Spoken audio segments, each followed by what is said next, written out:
بسم اللہ الرحمن الرحیم۔ السلام علیکم ورحمۃ اللہ وبرکاتہ۔ معزز طلباء، اللہ تعالیٰ سے امید ہے کہ آپ سب خیر و عافیت سے ہوں گے۔ سبق نمبر 79 میں باب ادراک الفریضہ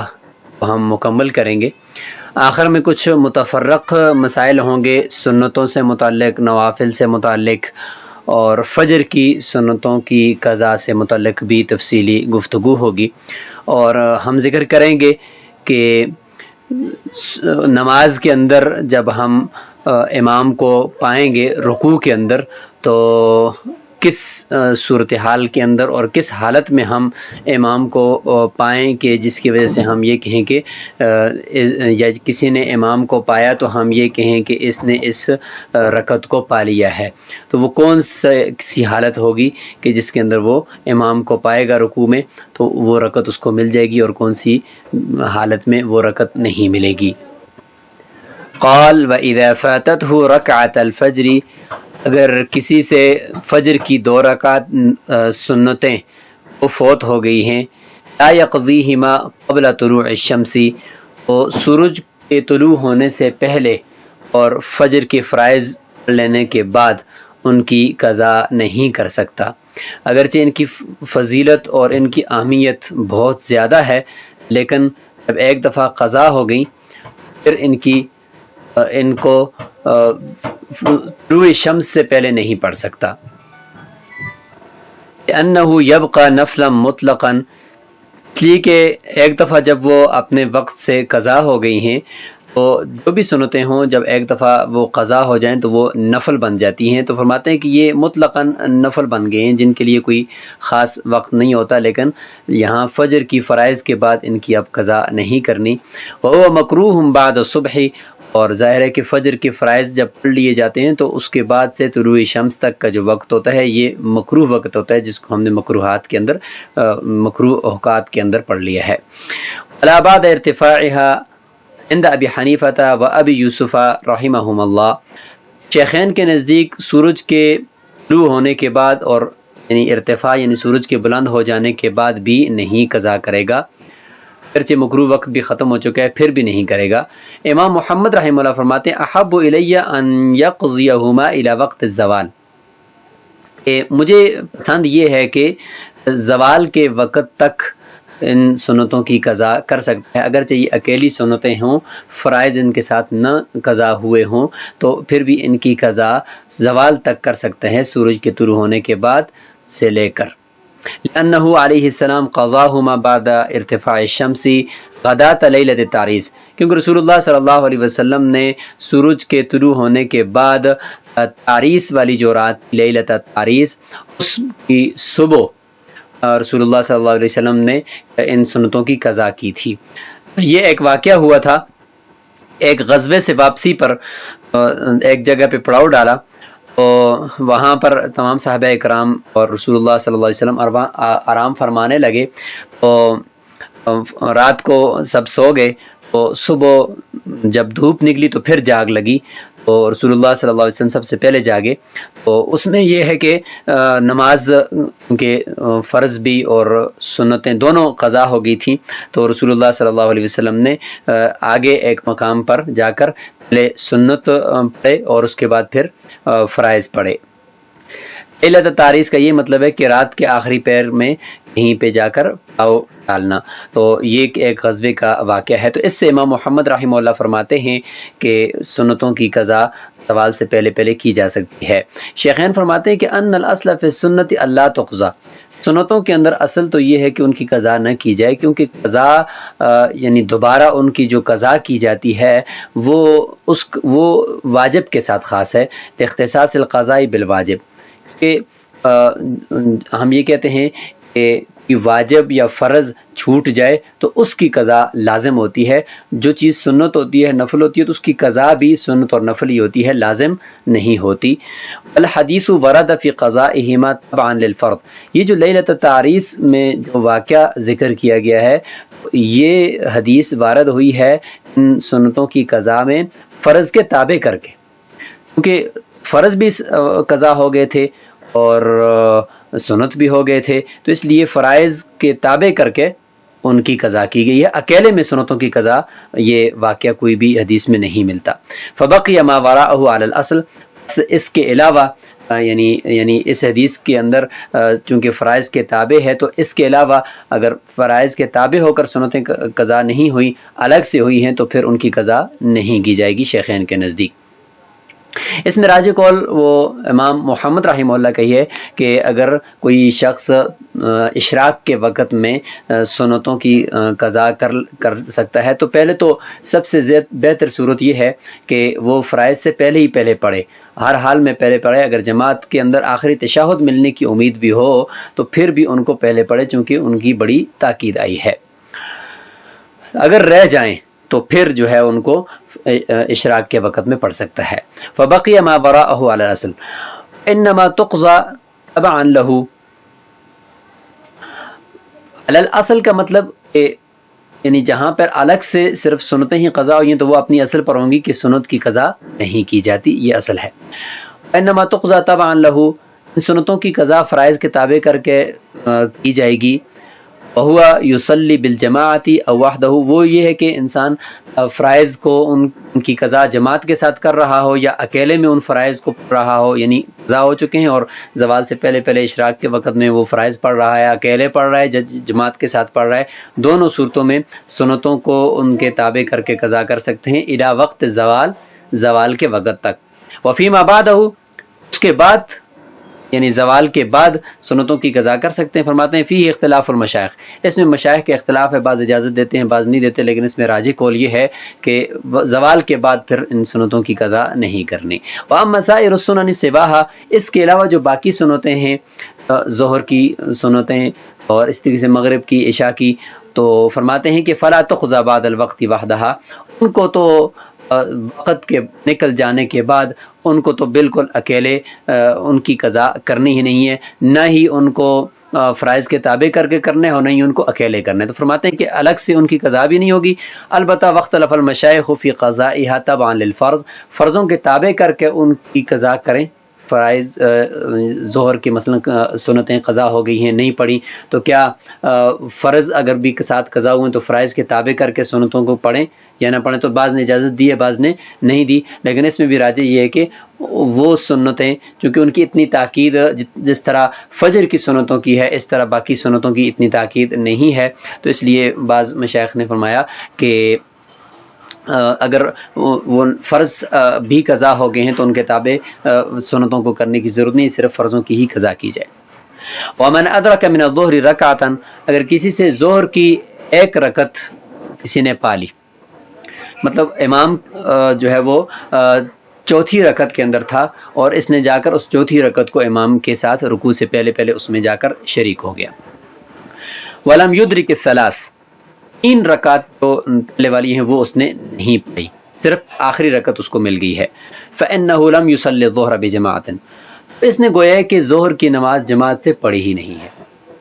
یعنی ایک ہوتا ہے جماعت کے ساتھ نماز پڑھنا، ایک ہوتا ہے ثواب اور فضیلت کا حاصل کرنا۔ تو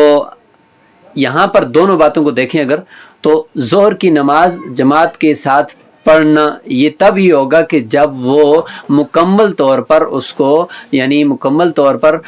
ساری کی ساری رکعت یا اکثر حصہ نماز کا وہ پالے، اور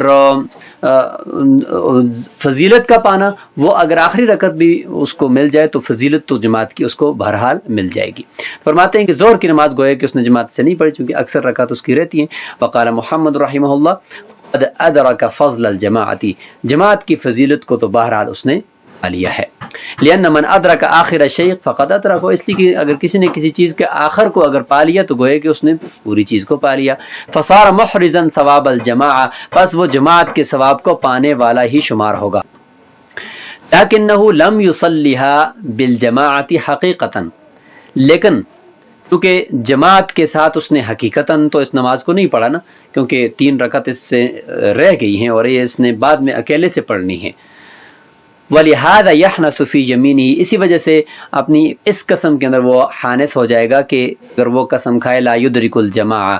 اس نے یعنی وہ اس نے قسم کھائی کہ وہ جماعت کو نہیں پائے گا، وہ جماعت کی فضیلت کو نہیں پائے گا، اگر کسی نے یہ قسم کھائی ہے تو وہ اس ایک رکعت کے مل جانے کی وجہ سے اس نے چونکہ جماعت کی فضیلت کو تو پا لیا تو اس وجہ سے حانس ہو جائے گا. لیکن دوسری طرف ولا یحنث فی یمین ہی، لیکن اپنی اس قسم میں وہ حانس نہیں ہوگا کہ لا یصلی الظہر بالجماعت، کہ اس نے قسم کھائی کہ وہ جماعت کے ساتھ ظہر کی نماز نہیں پڑھے گا اور پھر اس نے آخری رکعت کو پا لیا، تو یہ حانس نہیں ہوگا. کیوں؟ اس لیے کہ حقیقت میں اس نے جماعت کے ساتھ یہ نماز پڑھی ہی نہیں ہے. ومن اتا مسجدا، کوئی شخص مسجد کے اندر آیا، قد صلی فیہ، اس حالت کے اندر کہ اس میں نماز پڑھی جا چکی ہے، یعنی فرض نماز وہاں ہو چکی ہے، فلا باس بان یتطوع قبل المکتوبہ، تو پھر اس کے لیے کوئی حرج نہیں ہے کہ وہ اس نماز جو فرض نماز ہے، چاہے عصر کی ہو یا ظہر کی ہو اس سے پہلے، یا عشاء کی ہو یا اس سے پہلے، یا فجر کی ہو اس سے پہلے، کوئی نوافل وغیرہ اگر وہاں پہ پڑھنا چاہے تو فرض نماز سے پہلے پڑھ سکتا ہے. ما بدا لہ ما دام فی الوقت، جب تک کہ وقت کے اندر کوئی وسعت ہو اس وقت تک وہ اپنے بھی نوافل چاہے پڑھ سکتا ہے. بعدہ، اس کا مطلب یہ کہ اذا کان فی الوقت ساعۃ، وقت کے اندر وسعت اور گنجائش موجود ہے، وہ اگر پڑھنا چاہے تو پڑھ سکتا ہے. ان کان فیہ ضیق ترکہ، اگر وقت کے اندر تنگی ہے اور وقت کم ہے نماز کے لیے تو پھر وہ اپنے فرض نماز کے اوپر فوکس کرے، پھر نوافل وغیرہ کو چھوڑ دے. قیل، ایک یہ روایت بھی ہے کہ ھذا فی غیر سنت الظہر والفجر، یہ ظہر اور فجر کی سنتوں کے علاوہ ہے کہ اگر وقت کے اندر وسعت ہو تو یعنی اس کو وہ یعنی نوافل وغیرہ اور سنتیں وغیرہ پڑھ سکتے ہیں، اور اگر وقت کے اندر گنجائش نہیں ہے تو پھر ان کو چھوڑ دے. فرماتے ہیں کہ ظہر اور فجر کی سنتوں کے علاوہ میں ہے، لأن لہما زیادۃ مزیۃ، اس لیے کہ ان کی زیادۃ مزیۃ یعنی ان کی زیادہ فضیلت اور خصوصیت ہے، لہٰذا ان کو تو بہرحال پڑھنا ہے. بہرحال ان کو اگرچہ وقت کے اندر کچھ گنجائش نہ ہو تو پھر بھی جلدی سے پڑھے، تھوڑا سا مختصر کر کے پڑھے، لیکن ظہر کی سنتوں کو پہلے ہی پڑھنے کی کوشش کرے اور فجر کی سنتوں کو بھی پہلے ہی پڑھنے کی کوشش کرے. قال علیہ السلام، فجر کی سنتوں کے بارے میں رسول اللہ صلی اللہ علیہ وسلم نے فرمایا، صلوها ولو طردتکم الخیل، اگر تمہیں گھوڑے بھی روند ڈالیں پھر بھی تم فجر کی سنتوں کو پڑھو. تو اس سے پتہ چلا کہ کتنی یعنی بڑی ان کی فضیلت ہے. قال فی الاخرى، اور ظہر کی سنتوں کے بارے میں رسول اللہ صلی اللہ علیہ وسلم نے فرمایا، من ترک الاربع قبل الظہر لم تنلہ شفاعتی، اگر کسی نے ظہر کی سنتوں کو چھوڑ دیا، یعنی ظہر سے پہلے کی 4 سنتوں کو چھوڑ دیا، اس کو میری شفاعت ہی نہیں ملے گی.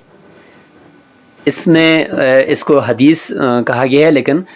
یہ روایت کہیں کسی بھی حدیث کی کتب کے اندر نہیں مل سکی. بہرحال یعنی یہ ایک قول ہے. وقیل ھذا فی الجمیع، اور ایک روایت میں یہ کہ یہ تمام سنتوں سے متعلق ہے، یعنی چاہے ظہر کی ہوں یا فجر کی ہوں، تمام سے متعلق ہے کہ ان کو یعنی کوشش کر کے ان کو اپنے وقت کے اندر ہی پڑھا جائے، چونکہ وہ جو سنت ہے وہ اسی وقت کے اندر ہی سنت ہے. اگر اس کو ادھر ادھر کر دیں گے تو پھر وہ سنت نہیں رہے گی بلکہ وہ نفل بن جائے گی. لأنه علیہ السلام واظب علیہا عند اداء المکتوبات بالجماع، اس لیے کہ رسول اللہ صلی اللہ علیہ وسلم نے ان سنتوں کے اوپر مواظبت اور ہمیشگی فرمائی ہے فرائض کو ادا کرنے کے وقت جماعت کے ساتھ. ابھی وہ فرائض کو جماعت کے ساتھ پڑھتے تھے تو اس سے پہلے یا بعد، جیسے ظہر کی سنتیں ہیں، فجر کی سنتیں ہیں، مغرب کی سنتیں ہیں، عشاء کی سنتیں ہیں، تو ان کے اوپر رسول اللہ صلی اللہ علیہ وسلم نے مواظبت فرمائی ہے. لہٰذا ولا سنت دون المواظبہ، مواظبت کے بغیر، ہمیشگی کے بغیر اس کو ہم سنت ہی نہیں کہہ سکتے. تو لہٰذا تمام سنتوں کا خیال رکھا جائے اور ان کو ان کے وقت کے اندر پڑھا جائے. الاولا، اور بہتر یہ ہے اللہ یترکھا، کہ جتنی بھی سنتیں ہیں، سنت مؤکدہ، سنن مؤکدہ، ان کو نہ چھوڑے تمام احوال کے اندر، چاہے وہ مسافر ہو یا مقیم ہو، اکیلے نماز پڑھ رہا ہو یا جماعت کے ساتھ نماز پڑھ رہا ہو. چونکہ خلفائے راشدین نے، صحابہ کرام، تابعین، تبع تابعین، کسی نے بھی ان کو ترک نہیں کیا، تو لہٰذا ترک نہیں کرنا چاہیے. لکونھا مکملات للفرائض، اس لیے کہ یہ جو سنتیں ہیں یہ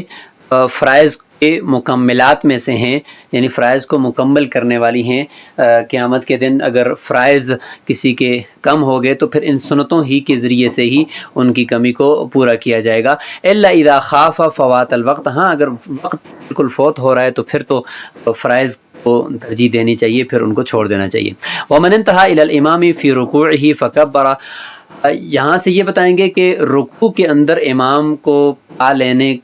کی کون سی صورت ہے جس میں وہ رکعت مل جائے گی. فرماتے ہیں کہ اگر کوئی امام کے پاس پہنچا، یعنی مسجد کے اندر جماعت ہو رہی ہے تو امام کو وہ پہنچا ہے فی رکوع کے اندر، فکبرا، اس نے تکبیر کہی اور ابھی تک وہ کھڑا ہی تھا، ووقفا، ابھی تک کھڑا تھا اور تکبیر تحریمہ کہی ہے، رکوع کی طرف جھکا نہیں ہے کہ حتی رفع الامام رأسہ، کہ امام نے اپنے سر کو اٹھا لیا ہے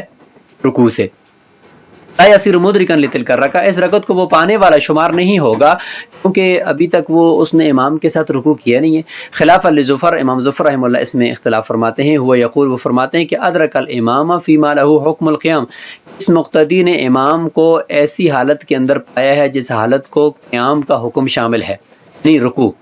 کہ امام رکوع میں تھا تو رکوع میں بھی انسان جو دھڑ ہوتا ہے وہ قیام ہی کی حالت کے اندر ہوتا ہے، اور باقی جو حصہ انسان کا وہ جھکا ہوتا ہے، تو گویا کہ وہ بھی آدھا قیام ہے. تو گویا کہ قیام ہی کی طرح کی ایک حالت میں اس نے اپنے امام کو پایا، تو اگرچہ وہ اس کے ساتھ جھکا نہیں ہے تو ایک طرح سے وہ امام کو قیام کی حالت میں ہی ملا ہے. خود بھی اس نے قیام ہے اور امام بھی گویا کہ آدھا قیام کے اندر ہے، یعنی رکوع کے اندر آدھا قیام ہی ہے، تو لہٰذا یہ رکعت اس کو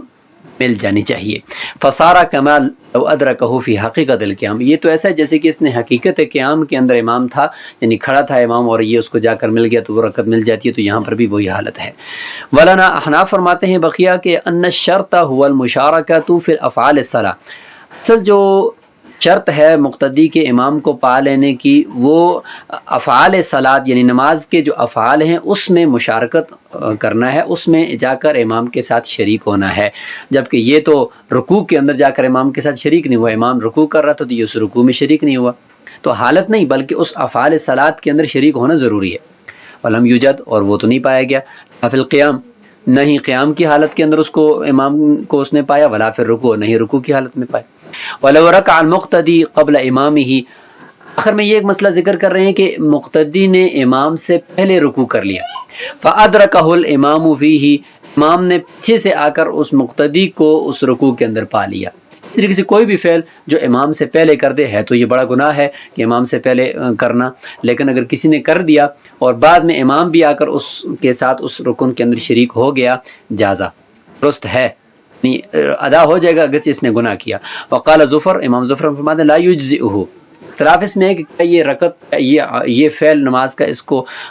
شامل کریں گے یا نہیں کریں گے. تو احناف فرماتے ہیں کہ درست ہے، یہ ادا ہو گیا ہے.